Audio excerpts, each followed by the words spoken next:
You can change your life forever when you know that you know. So let me give you a speaking tip. Start with the point of your story. The audience needs to know, where is it going? Speaking number two, tip number two, put your audience in your story. I asked you to be my invisible partner. I added in that little message to you. What would you be thinking?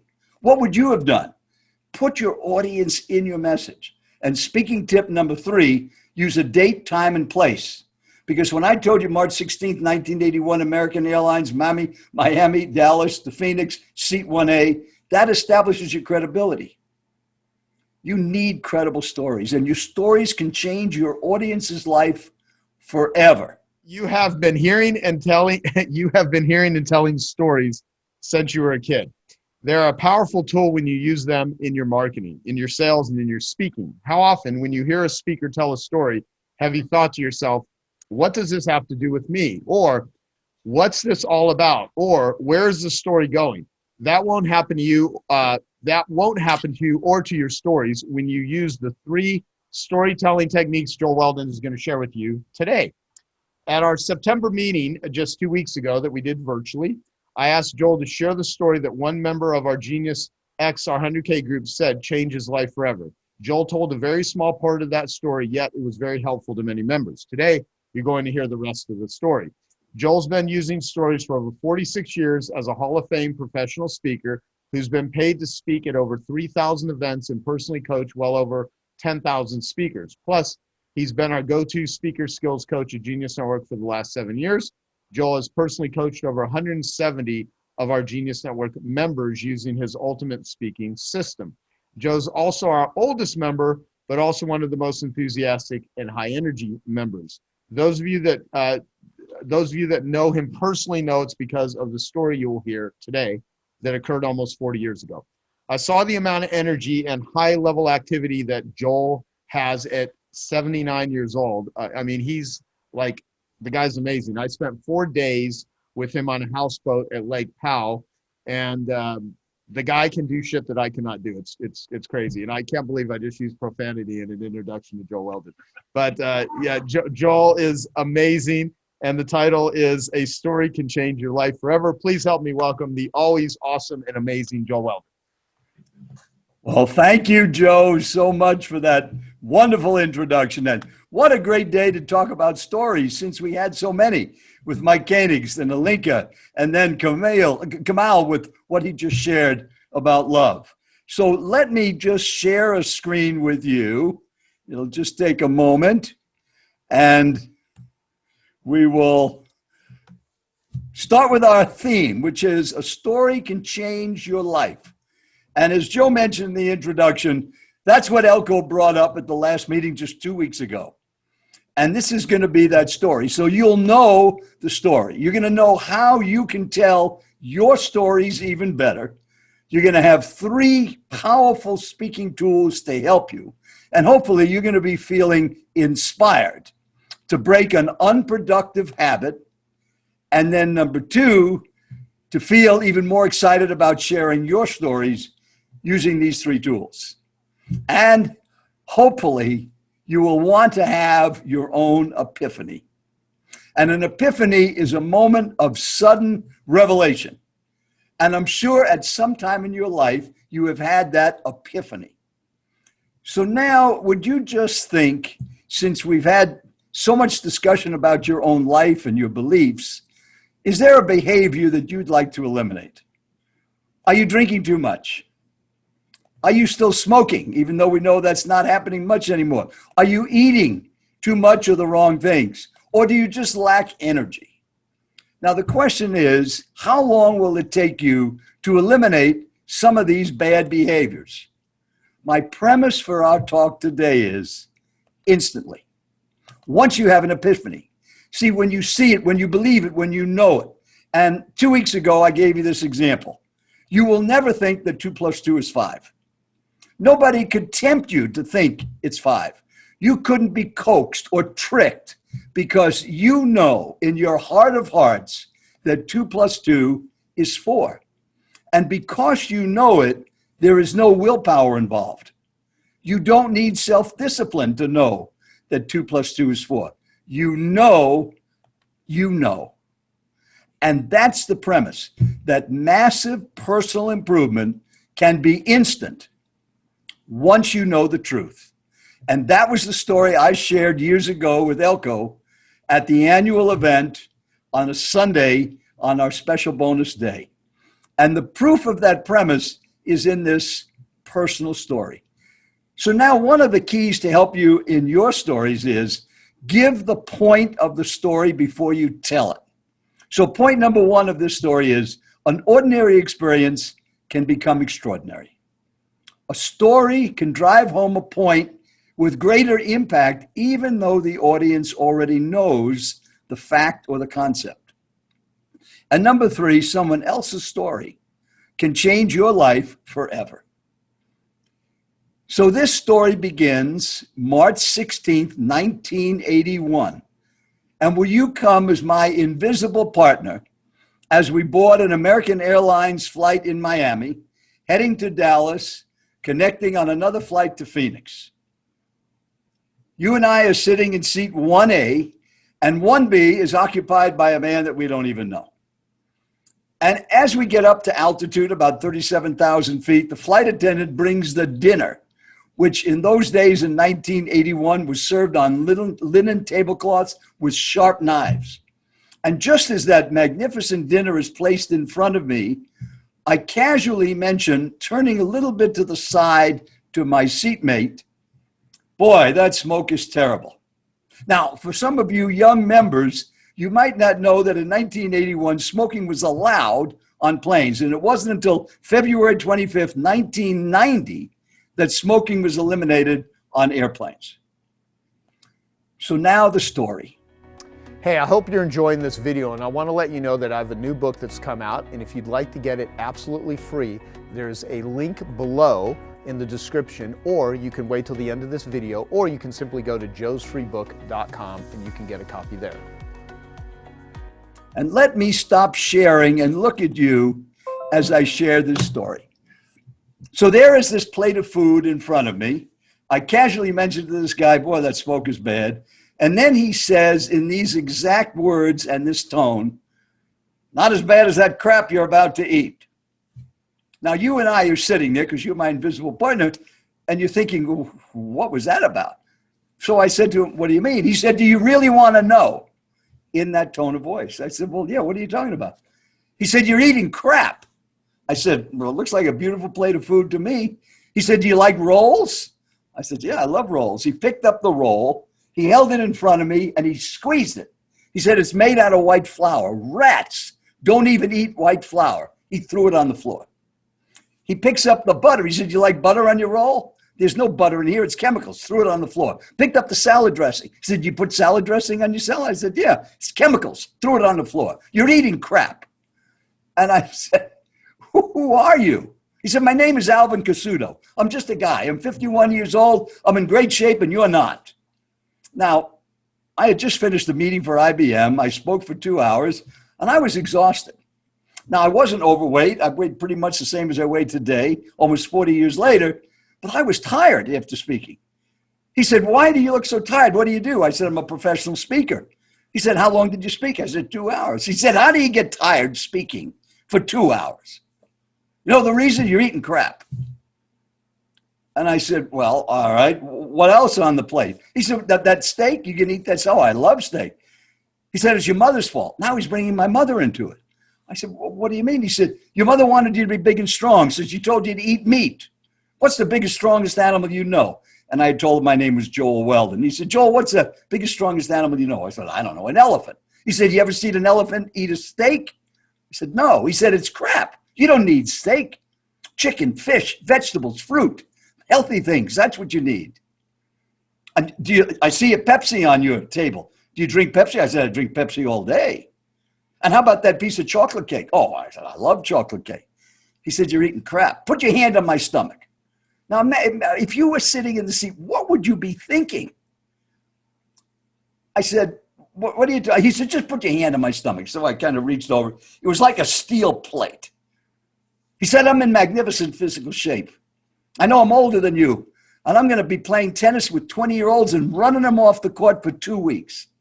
But I used to be like you. I was tired, I was eating the wrong stuff, and I was drinking terrible poison. I said, what would you suggest? He said, drink water. I got my food underneath the seat, and I'm going to eat some fish and some vegetables, and I've got fresh fruit. I said, what would you suggest, Alvin? He said, why don't you try it for a week? Just drink water, get rid of all the sugar, and eat fruit, vegetables, chicken, and fish, and occasionally a little lean meat. Within 2 days, I felt the difference. Within a week, I knew I was never going back again. And that was the day I had an epiphany. Now, let me go back and show you a couple of visuals to represent what my diet was like. And as you hear this story, if you would think about, what are you eating? And what are you drinking? Because my life was filled with things that weren't that good, like 7-layer chocolate cake, Pepsi. I carried a big semi-sweet bar of chocolate with me. As I got out of Sky Harbor Airport in Phoenix, I could go to Baskins and Robbins, get a double scoop of burgundy cherry. Every Sunday before church, I took my daughters to Baskins and Robbins and loaded up on donuts and loved apple pie with ice cream. Not once since 1981, on March 16th, have I ever been tempted, thought of, or even missed any of that. I eat a lot of fruit and vegetables and fish. This is a picture when I was up there with Joe at Lake Powell of some of the striped bass we caught, and chicken and lean meat. And since March 16th, 1981, only water. What are you eating? And what are you drinking? You can change your life forever when you know that you know. So let me give you a speaking tip. Start with the point of your story. The audience needs to know, where is it going? Speaking number 2, tip number 2, put your audience in your story. I asked you to be my invisible partner. I added in that little message to you. What would you be thinking? What would you have done? Put your audience in your message. And speaking tip number 3, use a date, time, and place. Because when I told you March 16th, 1981, American Airlines, Miami, Dallas, to Phoenix, seat 1A, that establishes your credibility. You need credible stories, and your stories can change your audience's life forever. So what do you do now? Tell your story. Tell your story. Joe? Wow. Let's have you stop sharing the screen. Then we're going to see if anyone has any questions to ask Joel about what he just shared. Could you ask Elko? It's all his fault. Elko, is Elko still here? Oh, is he not? I don't know. Let me see, because it's getting late over there.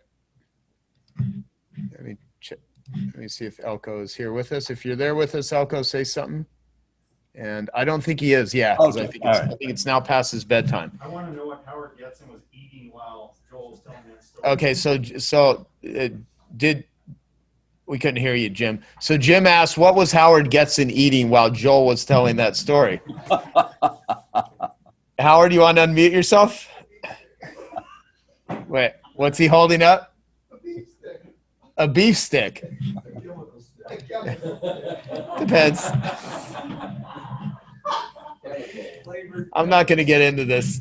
Wait a second. This is an Country Archer beef stick, and you had these as giveaways at the last Genius Network annual event, and I liked them, and I thought that they were pretty healthy. It's 100% grass-fed beef, 100 calories, no sugar. If you're going to stick meat in your mouth, this is, reasonable meat for your mouth. You know That's what? their new slogan. No, I think we just created the best commercial that company's ever had. We should just take that clip. Yep. If you're going to put meat in your mouth, and then it just stops right there.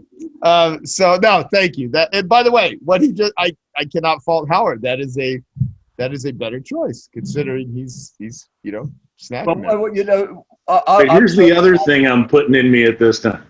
A bulletproof. So go ahead. Who was that? Well, I'm certainly not a nutritionist. I don't know anything about exactly how the body works, but everything I focus on is results. And I just knew that day when I stopped eating and drinking certain things, I just felt so much better. Yeah. I was never sick. I wasn't, but I didn't have the energy I have. And that was 40 years ago. I was 40 years old. I feel I'm so much better physically than I was 40 years ago. And it's attributed to that one simple epiphany. What are you drinking and what are you eating? And that's why I love Ben Hardy's book, that willpower. It's not willpower. It's knowing the truth. So I hope maybe you will look for some truth in your life and realize when you see it, it's so easy to make those improvements. Yes.